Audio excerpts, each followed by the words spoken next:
Dans le monde d'Hunter x Hunter, la puissance pure joue un rôle primordial dans la grande majorité des combats, cependant il existe une multitude d'autres facteurs non négligeables qui viennent déséquilibrer et influer sur une confrontation, comme la stratégie, la vitesse ou l'endurance, la distance de combat ou encore le choix du terrain. Le nen va contribuer de par sa richesse et sa diversité à augmenter l'impact de ces facteurs au cours du combat, et cela va tout particulièrement être le cas dans l'affrontement que l'on va voir aujourd'hui, avec deux personnages qui vont mettre en lumière à quel point disposer d'une grande capacité d'adaptation est important. Salut à tous, c'est Hunter404 et aujourd'hui dans cet épisode on va essayer de confronter Hisoka à Shawapufu dans un combat à mort.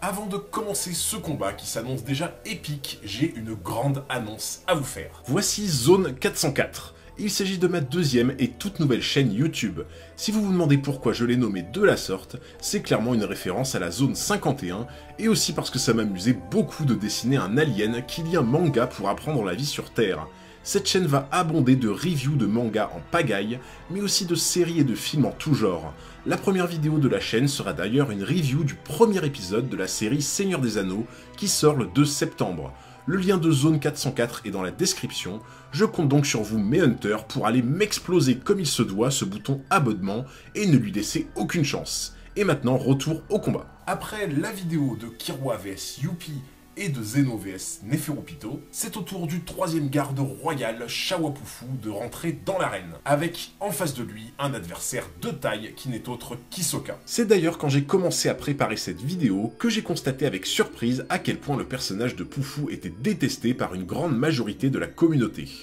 Il est effectivement détestable d'un point de vue humain, mais quand j'ai pu lire à divers endroits que certains le considèrent comme une fraude parmi les gardes royaux, j'ai trouvé cela complètement disproportionné. Cette vidéo va donc également trouver son intérêt dans le but de remettre en place la puissance de Pufu à son juste niveau, qui, je le rappelle, à l'image des autres gardes, est juste stratosphérique. Sans plus attendre, commençons à introduire ce que donnerait sur le terrain un combat entre Hisoka et Pufu.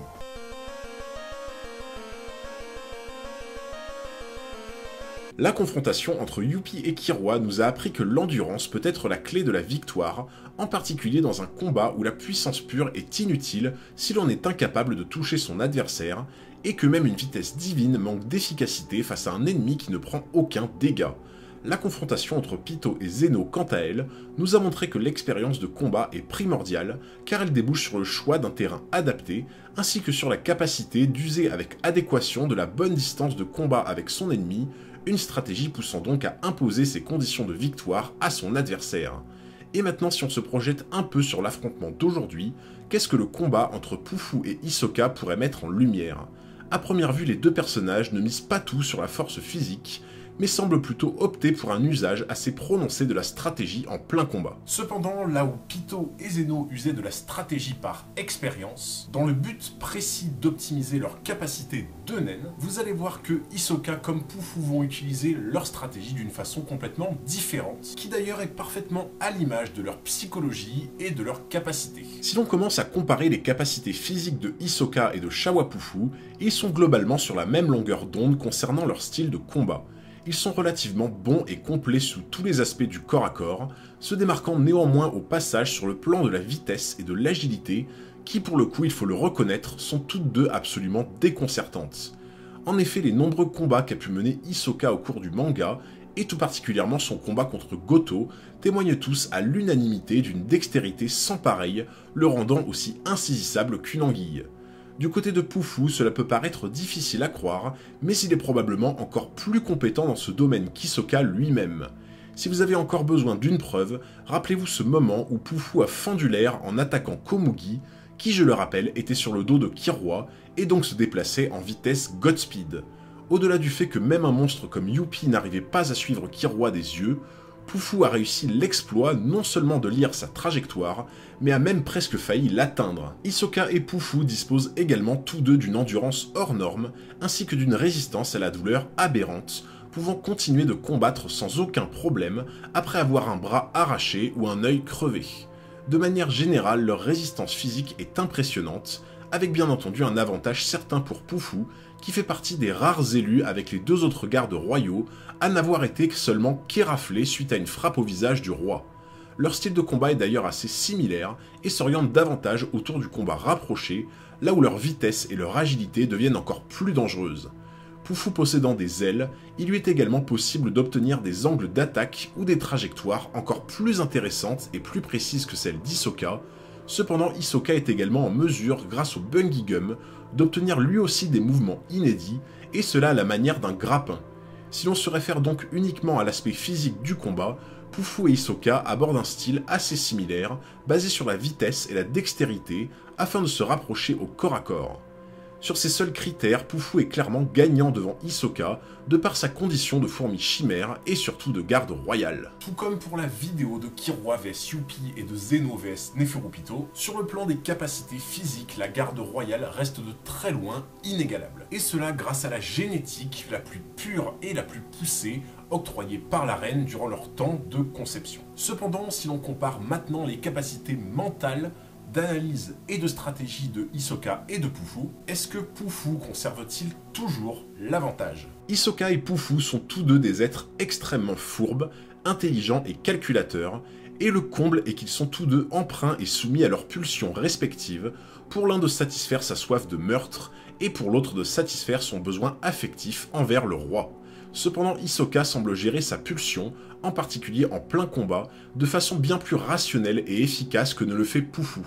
En effet, le fait que Poufou soit par moments complètement submergé par ses émotions, trop intenses et virulentes, vient entre autres de sa maigre durée de vie en tant que fourmi chimère de quelques dizaines de jours, ne lui octroyant qu'une expérience limitée dans l'art de maîtriser et de dissimuler ses faiblesses mentales, chose qu'Hisoka a pu parfaire tout au long de ses 28 années d'expérience. Cette difficulté de canaliser ses émotions, que peut rencontrer par moments Poufou, va venir rééquilibrer la balance dans sa confrontation entre lui et Hisoka, car bien que tous deux soient de fins stratèges, Hisoka fait preuve d'un côté plus placide et imperturbable que Poufou, en particulier pendant des moments décisifs. Dans un certain sens, essayez d'imaginer Poufou comme un élève intelligent à l'école, étant surdoué dans toutes les matières, mais qui perdrait tous ses moyens en plein devoir à cause du stress lié à l'examen, là où Hisoka serait un élève légèrement moins bon que lui, mais moins enclin à vaciller à la panique. À l'image de Pitou contre Zeno, le manque d'expérience joue cruellement dans un combat basé sur la stratégie et la tromperie,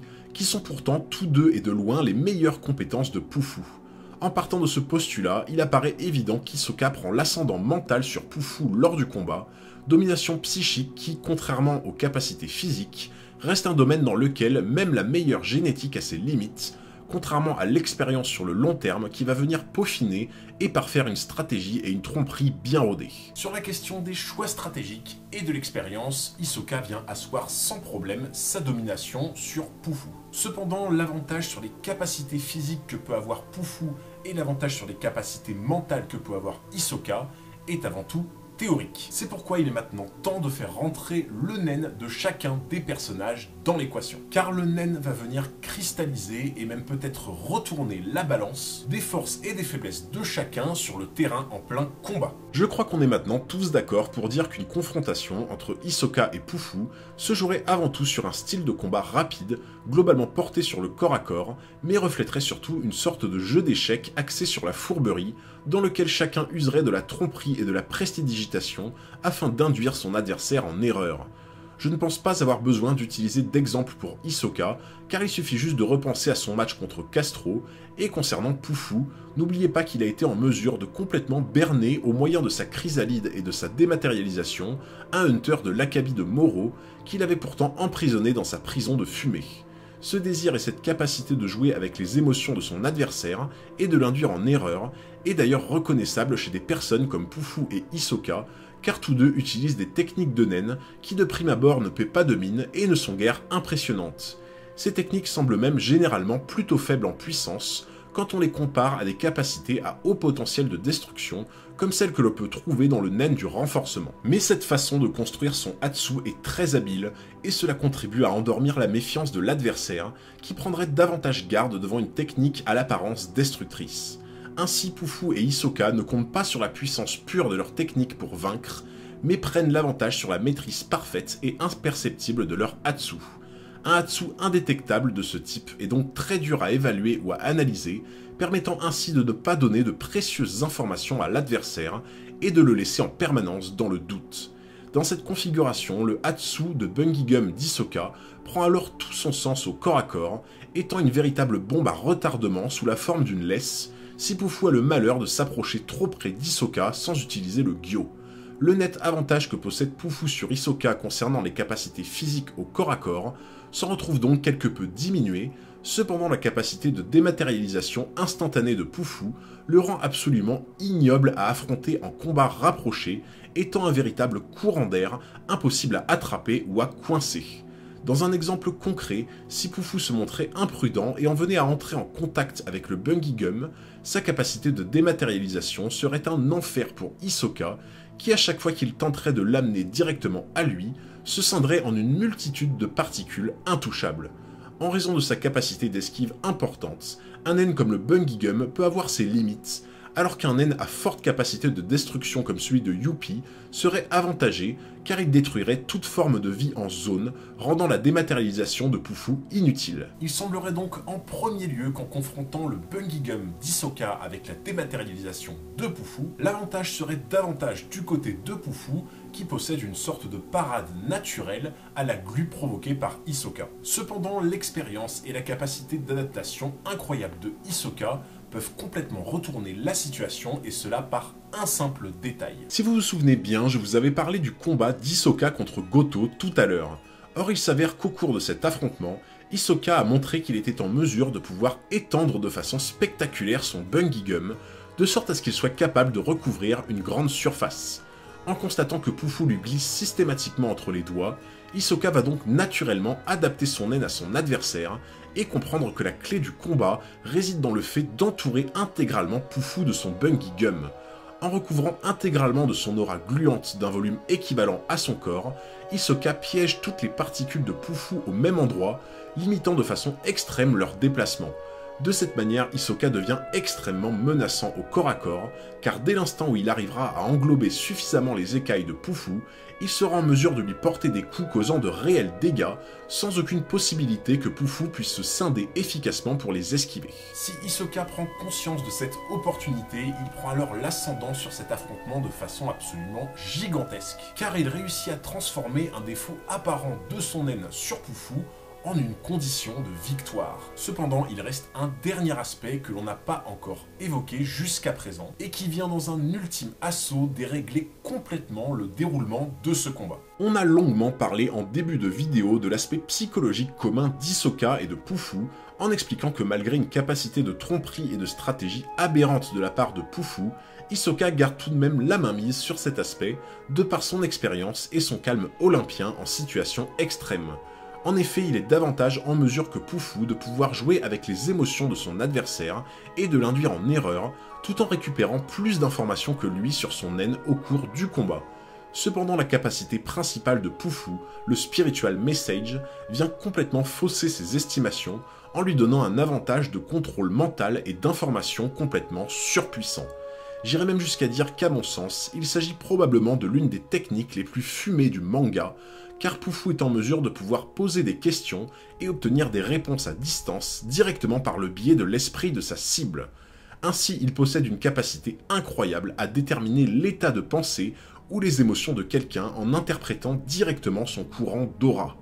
En analysant environ 30 schémas émotifs différents apparaissant dans l'aura d'Hisoka, il peut prédire directement ses pensées et préparer un contre à sa stratégie. Pour vous donner une idée à quel point ce pouvoir est absolument craqué, imaginez-vous face au poker de quelqu'un qui est capable de deviner les cartes de votre main par télépathie. En usant de cette capacité, Pufu ne laisse aucune chance à un quelconque adversaire usant de la stratégie, car elle sera anticipée et contrée par Pufu avant même qu'elle ne soit mise en place. Cela veut donc dire que théoriquement, Pufu est probablement l'un des adversaires contre lequel Hisoka aurait le plus de mal à se battre, étant donné que tout l'art et la puissance de combat d'Hisoka résident dans l'effet de surprise, la prestidigitation et la capacité d'induire son adversaire en erreur grâce à son haine. Avec ce contrôle mental, Pufu fait perdre à Hisoka toute la superbe et la puissance de son style de combat basé sur la tromperie. Pour qu'Hisoka puisse l'emporter face à Pufu, il doit à tout prix abréger le combat le plus vite possible, en ne laissant pas respirer Pufu au corps à corps, avec pour but final de le piéger comme prévu dans une prison de Bungy Gum, auquel cas plus le temps passera et plus Hisoka se retrouvera fait comme un rat. Il n'aurait alors plus aucune opportunité d'utiliser son génie de la tromperie et de la surprise, qui fait sa plus grande force au combat. C'est la fin de cette vidéo, j'espère grave qu'elle vous a plu. Si c'est le cas, un gros pouce bleu, un commentaire pour me dire ce que vous en avez pensé, et surtout n'oubliez pas de vous abonner juste ici pour ne pas manquer les futurs épisodes. Merci à tous pour votre force, c'était Hunter404, et je vous dis à très bientôt pour un nouveau combat.